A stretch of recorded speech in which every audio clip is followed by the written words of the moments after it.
years ago, elders from this church heard a shocking story. This young woman told them her father was sexually abusing her. The elders called her a liar. I said to them, well, what are you meant to do then if he's doing something wrong? And they said, come to us and you'll deal with it. And I said to them, well, I've already spoken to you and you've told me I'm a liar. The elder sent her home to her father.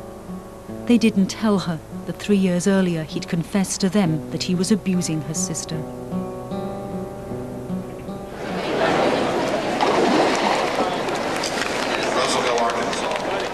Tulsa, Oklahoma, and a gathering of the church that let this happen. Over 6,000 Jehovah's Witnesses are in town for their district convention. Panorama is here too. We're looking for answers from the leaders of an organisation that's under fire, facing mounting allegations that it's shielding abusers, silencing victims, and putting children at risk. It's a worldwide problem that is of epidemic proportions within the organisation, and no one knows about it unless your child was molested.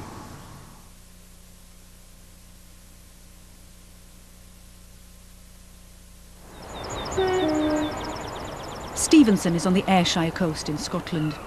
It's a quiet holiday resort, a close-knit town and home to a thriving community of Jehovah's Witnesses. Door-to-door service, Bible studies and conventions were at the heart of family life for this young woman. But now she's left the church, which she says betrayed her. She doesn't want to be recognised. She had a strict religious upbringing, her parents wedded to the biblical principle that the father is head of the household. We'd pray together kind of thing. I mean, we'd pray before meals and we'd pray before going to bed and ask God for help and ask God for forgiveness for anything we've done wrong that day.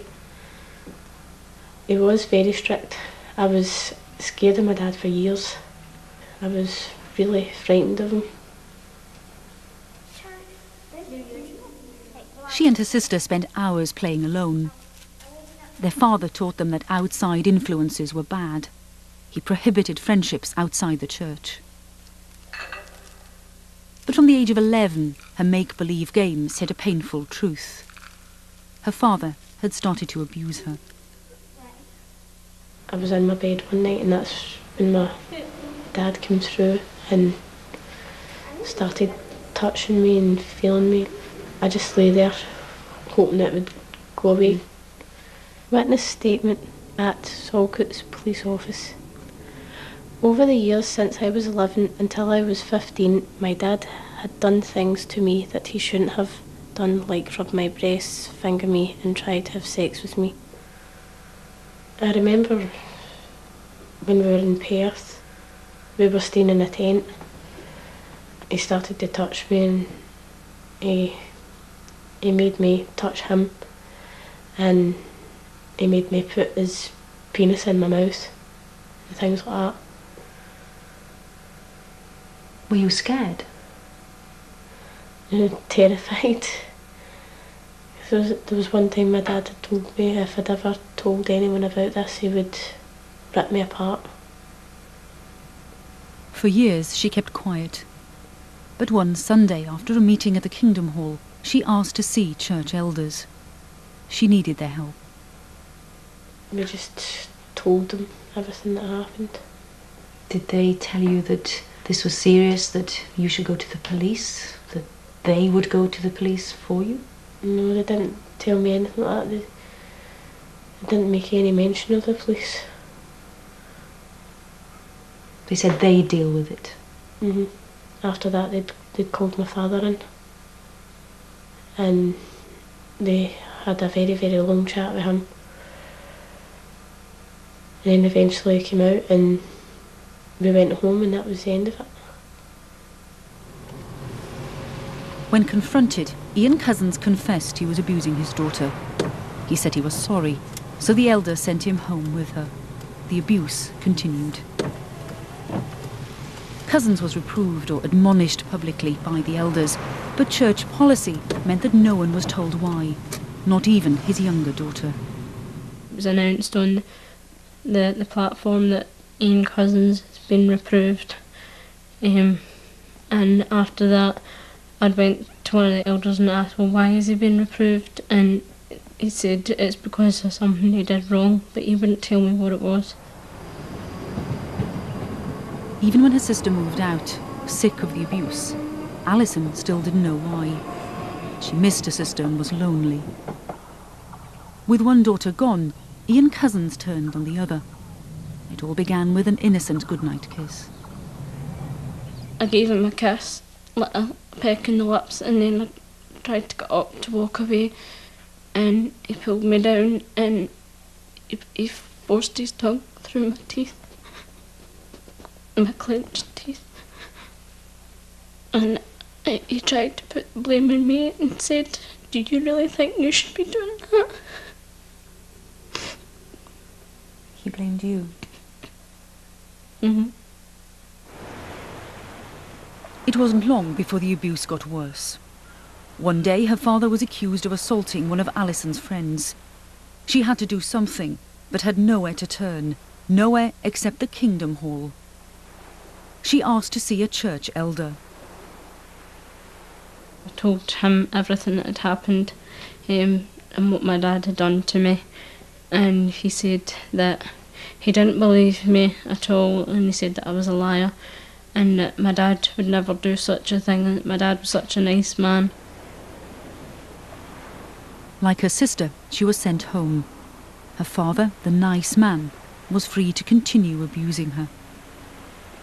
So she gave the elders an ultimatum. Either they did something, or she'd go to the police. They did nothing.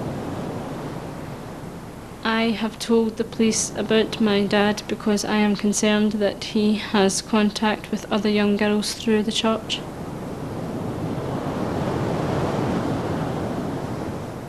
Some of these people gave good statements and very, very positive in their attitude and support of Alison and her sister.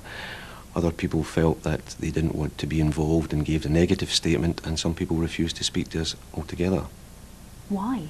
I have no idea why. They just refused to speak to the police. Were they Jehovah's Witnesses? I believe they were. But they wouldn't help? They wouldn't give a statement to us, no. Only during the police investigation did the whole story become clear to Alison Cousins. Only now did she discover her sister had been abused too. Only now did she find out that her father confessed to elders 3 years earlier. Yet no one had warned her, his next victim.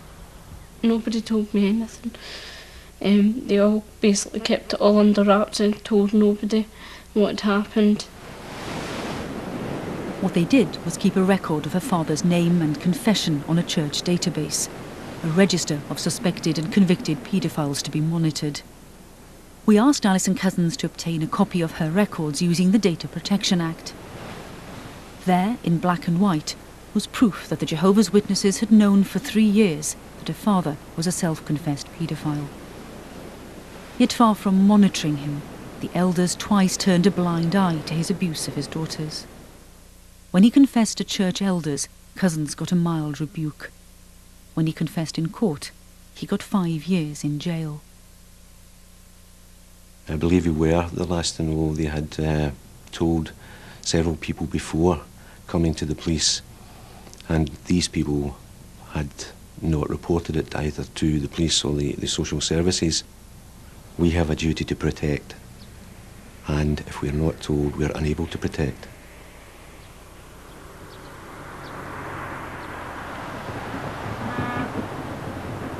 New York, the capital of big business, and a fitting home for one of the largest and richest religious organizations in the world. From here, the Jehovah's Witnesses control over 6 million members. From here, the worldwide headquarters in Brooklyn Heights, every policy, every guideline is dictated. Visitors are welcome, and one message is clear. In this organization, you adhere to God's word.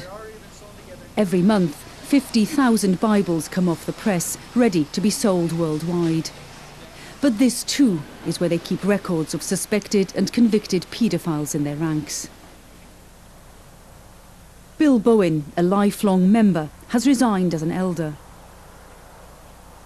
He says the men at the top are protecting the church, not the children. They do not want people to know that they have this problem. And by covering it up, they just hurt one person. By letting it out, then they hurt the image of the church. Elders must report abuse to the church's legal desk. Only if the law demands it must they contact the police. If it doesn't, they may be told they have a moral duty to call them, but often it seems to stop here. It seems to go no further than the church's own secret database. Every detail is written down about what happened, where it happened, when it happened, how it happened. So you're saying the organisation has its own sexual offenders register, if you like? That's exactly right. That it's keeping to itself and not showing others? Exactly right. These men remain anonymous to anyone outside the organization and anyone really inside the organization unless you are personally reporting the matter. So was this the policy back in Stevenson that let Ian Cousins continue to abuse his daughters? The elders have stepped down and refused to talk to us, so we asked the man sent here to sort things out.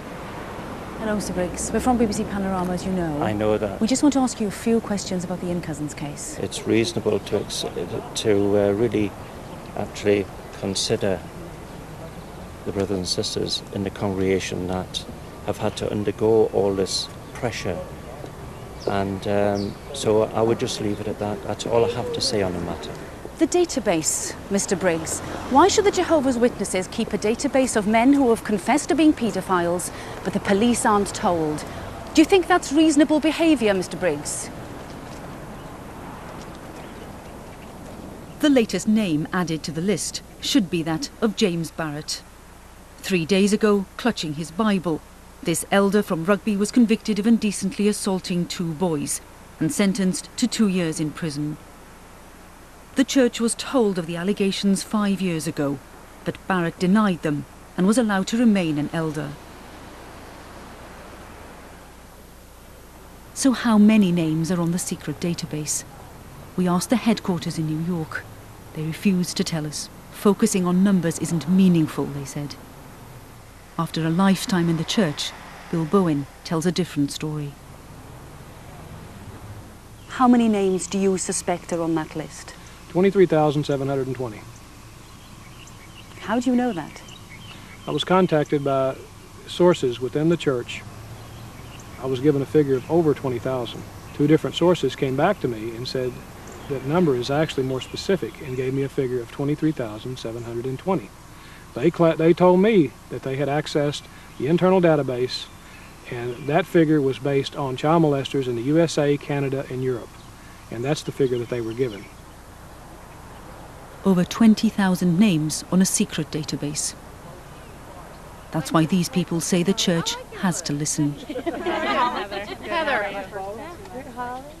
With Bill Bowen, they're calling for the Jehovah's Witnesses to come clean about their record on child abuse.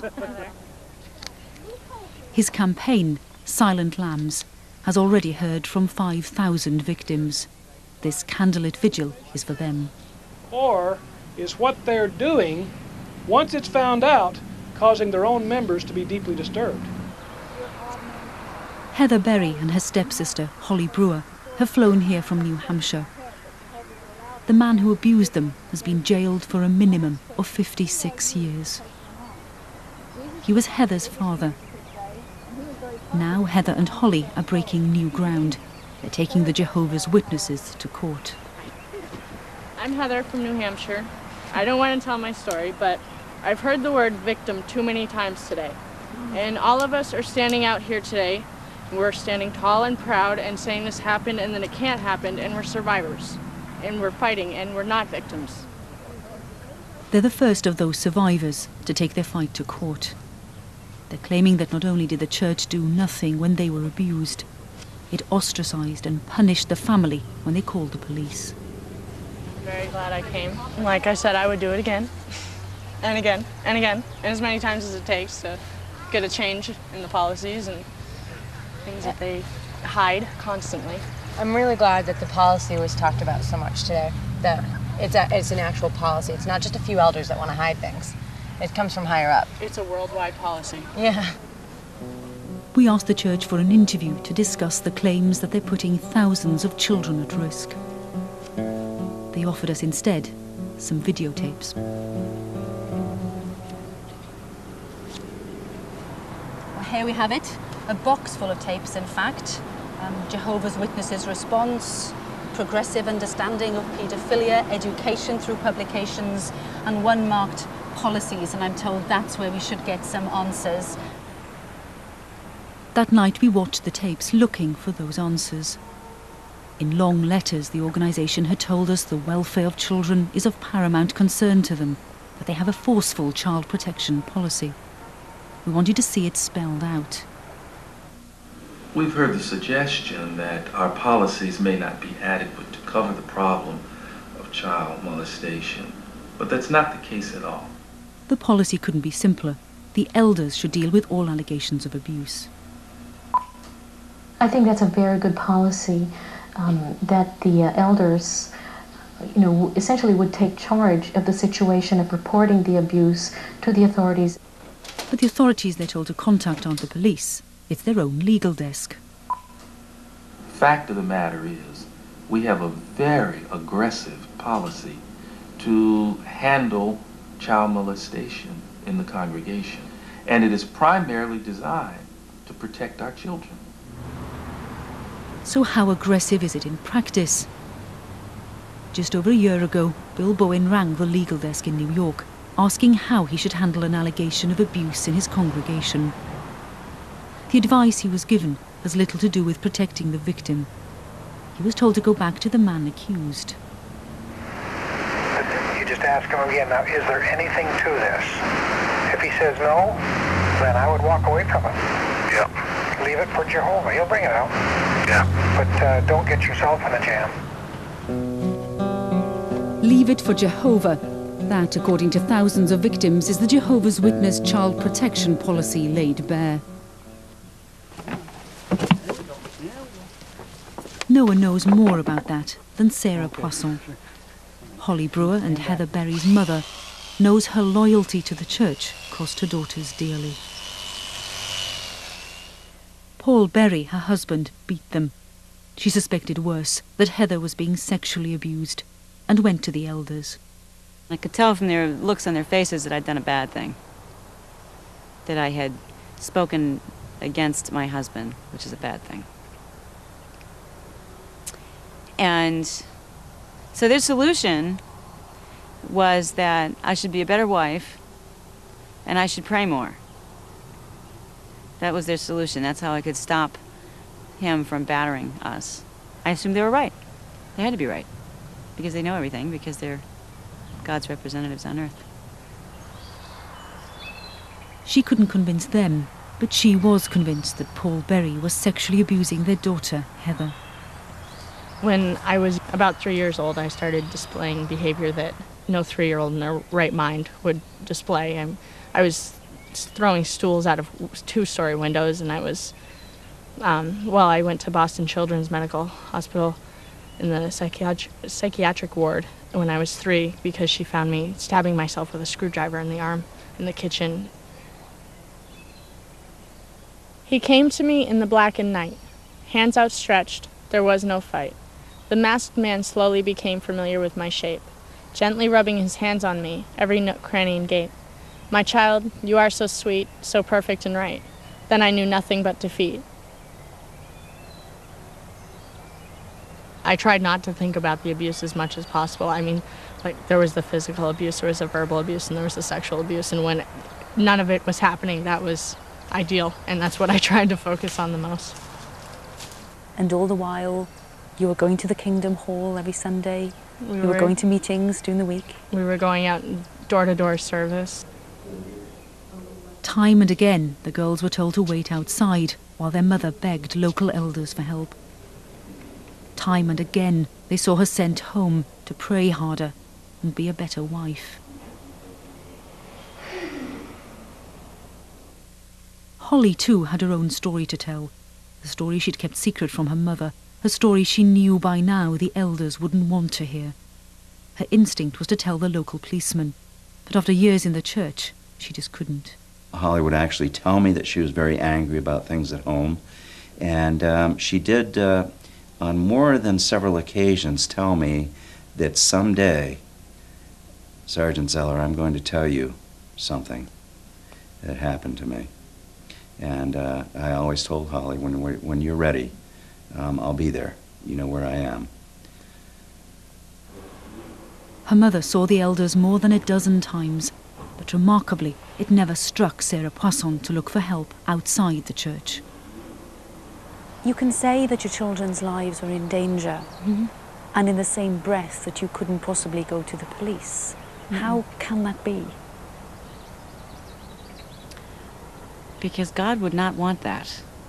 It would never have occurred to me. And even if it had, I would not have done it. Because he's a man. He's a baptized male, and he's a ministerial servant, and I was a woman, and they're kids. And that's even worse than being a woman. These things need to stay in this room. I heard that many, many times. You need to pray about it more. I can show you my Bible. It's paper thin. I still have it. It's all worn out.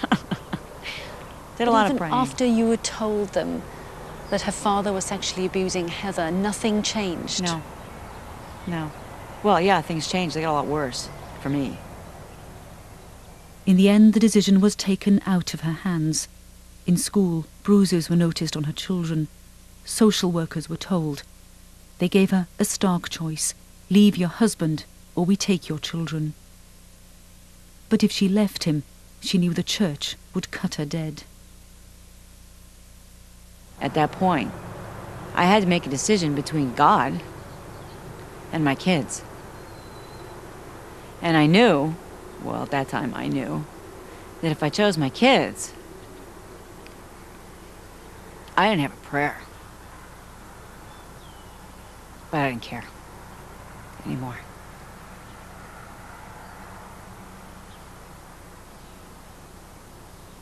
So we lost everything in one day.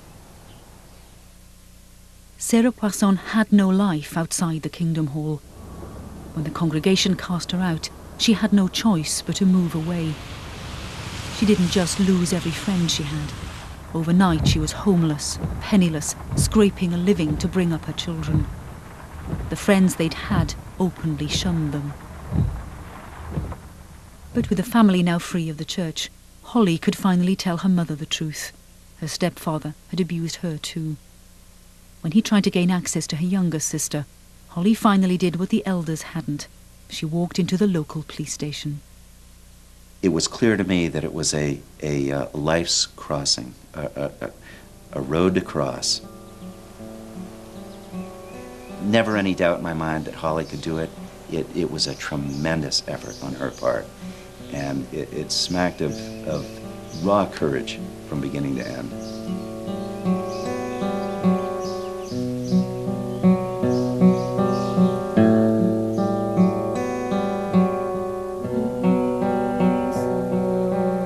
The Holly Brewer who walked into his office that day was a very changed, a very defiant young woman.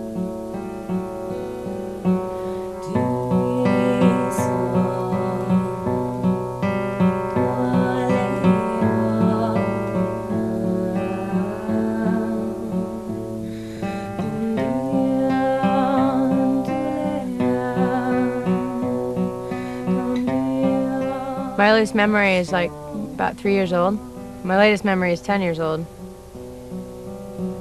And he gradually worked into being interested in me to full-blown sex, intercourse, over those years. It was a harrowing time. The police took Holly back to the house where the abuse had started. He had a room that he had found in our very, very old house that was underneath the barn that you had to crawl through a hole to get to. And once you were in there, you were isolated from the entire house and from everything. And that's where everything would go down. Would he kneel down on next to you or over you? He'd He'd sit anywhere, just sit and let me do whatever I was gonna do. Sit like this. All right. And just and I'd lean over. Uh-huh. And did he tell you what he wanted you to do? I knew after a while. Okay. She told the police exactly what Berry had wanted, of the brutal sexual assault she'd suffered throughout her childhood. I had no vision of me growing up and being 16. I thought he was eventually going to kill me, you know, and then I'd be free, and that's the way I looked at it. I'm doing good. It's crazy. It's really hard to come back here, I know that. I know. I'm so much. He'd say things like, "Thank you for obeying me." And he'd thank me for obeying him and reminding me that word, the obey word. That was a big thing. Paul Berry was confident Holly would never go to the elders. Apart from anything else, the Jehovah's Witnesses have a clear rule on sin. They need 2 witnesses or a confession before they'll take action. Do you remember? As Holly told her story, it seemed to police that this rule in a strict religious community would have let the abuse continue. So this is the same sheet that was here before? All the same. All right. Sexual abuse of children is not to be tolerated. And I don't care what their reasoning was. It was faulted reasoning. They were wrong, and as far as I'm concerned, they were criminally negligent. That's my take on it. Even with just the child's word, with 1 witness, with just the mother's word, without the 2 witnesses their Bible tells them they need. Well, unfortunately, most kids don't have several witnesses observing them get raped. It's an unfortunate part of it. It took nearly 4 years for the case to come to court. Paul Berry faced 17 charges of aggravated sexual assault. I was holding Holly's hand, and she had a lot of pointy rings on, and she was squeezing my hand really tightly. And it took them a long time to get through the verdict because there were so many indictments. And when it was over, my hand was all blood and I didn't even feel it.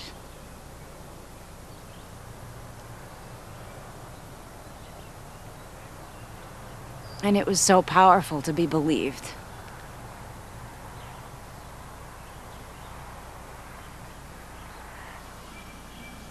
But not everyone did believe them. Even after he was convicted by a jury on all 17 indictments, 24 members of the Kingdom Hall turned up at the sentencing hearing. They all appeared to give character statements for Paul Berry. He had already been found guilty, and they found room in their hearts to stand in front of that child and say, "We don't believe any of it." And what they were saying was they didn't believe the child, they didn't believe in the system of justice, they didn't believe the judge, they didn't believe the jury, they didn't believe anyone except themselves. Everything they were saying was, he's such a fine worker. I've worked with him secularly, and, you know, he always shows up to work on time, and he's such a good worker.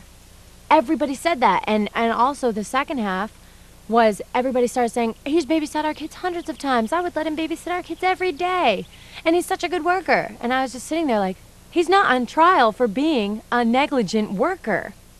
I can't imagine how badly she must have felt not to have been believed by elders in her own close-knit community. What a horrible blow to a child this must have been. Shame, shame on them.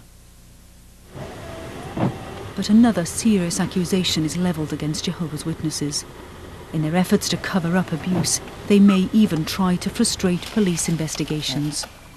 In Birmingham, West Midlands police were told of a sexual assault by a Jehovah's Witness on a young boy. They asked local elders for help.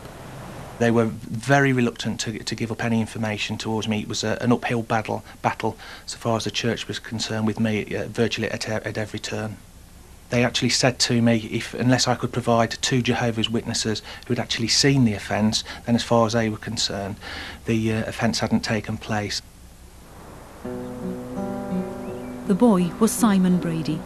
He was just 9 when he was abused by a member of this Kingdom Hall. He felt he could tell no one. We're taught if you go to elders, if you want to be believed or you have a complaint about someone, then there has to be more than one of you. There has to be two people. There has to be more than one witness, basically, you know. What can I say? They want more than one witness, you know. How could I have gone to them, you know? They wouldn't have believed me. Statement of Simon Andrew Brady, age 18. I recall that one of the brothers of the congregation, a man known to me as Jehovah Patty, began to take an interest in me. I would have been 8 or 9 years old at the time. Simon Brady's parents were going through a divorce.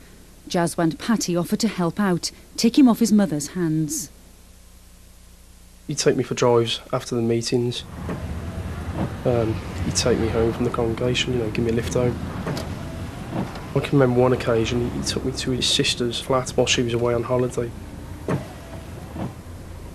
He said we'd go in and we'd check his sister's flat, and there he severely sexually abused me, basically. Like, you know. What did he do?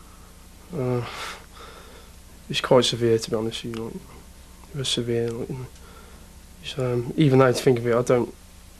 You know, it hurts now to talk about it, to be honest with you. And I've done that once already. Like, you know, and I find it very hard to talk about that anymore. Basically, he dropped me off at home. I remember going to the bathroom and scrubbing with Dettol because I felt dirty at what had happened. For years he said nothing, afraid the elders wouldn't believe him. When he finally did speak out, his instinct as a 9-year-old proved right. It's not so much did they believe me, did they want to believe me, you know. They didn't want to believe me. I think they turned up at my house, you know. They weren't open-minded, and I think they'd already made their mind up even before they got to my house, you know. The police did believe him, and they tracked down a second boy who'd been abused by Patty. But what happened next caused them serious concern. An elder confronted the victim's father, calling the man's son a liar. The father complained to the police, who warned the elder to stay away from the victims' families. His excuse was that as an elder, he had every right to investigate the case for himself. It was his duty to test the evidence prior to the court case. I advised him that if that sort of behaviour continued, then if an allegation had been formally made, then I would have to investigate that particular person for offences of pervert the course of justice. And in fact, witness intimidation. The conversation did get a little bit heated towards the end, but obviously I'd got a duty to protect my complainants and witnesses to the case. I made sure and sent out the signal that I was prepared to protect them and take drastic steps, i.e. arresting people, if they breach that. In Birmingham, as in New Hampshire, the elders supported the accused. Even after Patty was convicted and sentenced to 5 years in jail, they didn't waver. At the next meeting in the Kingdom Hall, the elders made sure the congregation knew where they stood. There was an announcement given saying, as a body of elders, that's including every elder in Rubery, we feel as a body of elders, basically, this man is innocent, we believe he's innocent, and the Bethel have informed us they will do everything in their power to help this man. I then made it my duty to actually speak to the legal services team of the Bethel in London and voice my disquiet about the lack of cooperation I'd had from start to finish from this inquiry. Under police pressure, the elders did apologise and were demoted, though not sacked. The London headquarters, the Bethel, refused to discuss any specific case. They said this was because the elders had to respect the confidentiality of the victims. But the victims wanted answers. We again asked for an interview with their spokesman, Paul Gillies. When he refused, we phoned him, told him we were recording, and asked a simple question. Are elders told to report allegations of abuse to the police or not? The elders' guideline is if you get any single allegation of child abuse come to your attention, phone this office. Why phone this office? Why not phone your local police station? Well, you see, the first thing is we have to make sure for the protection of the child. Is it the protection of the child, or is it fair to ask you, isn't it the protection of the church that comes straight to mind there? It is the protection of the child. We have a child protection policy. It was a long conversation. We asked if he'd be prepared to answer the same questions on camera. He refused. So it was back to America and back to a Jehovah's Witness convention in Tulsa. We'd been told we'd find a member of the governing body here. Ted Jarretts is one of the men responsible for the church's child protection policy. For more than 2 months, we've been asking them for an interview. We want answers to some simple questions. Why do they keep their database of suspected paedophiles secret? Why don't they report all allegations of abuse to the police? Why do they send children back to the arms of their abusers? They'd refused to talk to us, but here at last, we had our chance. Tell me about the database. How do you justify keeping a list of people, men in some cases, who have confessed to paedophilia, but you have not reported them to the authority?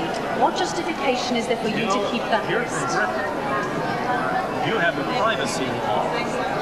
You have a directive from the European Union. You observe that, don't you? So when allegations of abuse are made, it's all right to keep them private? I think you were answered. That question was answered to should be to your satisfaction. Can you answer it now? I'm not going to repeat. I'll just tell you exactly that you can go and you see it in writing. It's all in print. You know, the Bible says, do not go beyond the things that are written. We don't go beyond the things that are written. And that was that. Let's move this way, please. No doubt, no second thoughts. Just a simple belief that Jehovah will sort it out. A belief for which others, younger and more vulnerable, may continue to pay a price. They're living in denial. Denial of what's happening to their children, and it's not a matter, you see, if they accept that, then they accept that there is a problem. So rather than admit that there's a problem, they will just let children go on and continue to be molested and not do anything about it.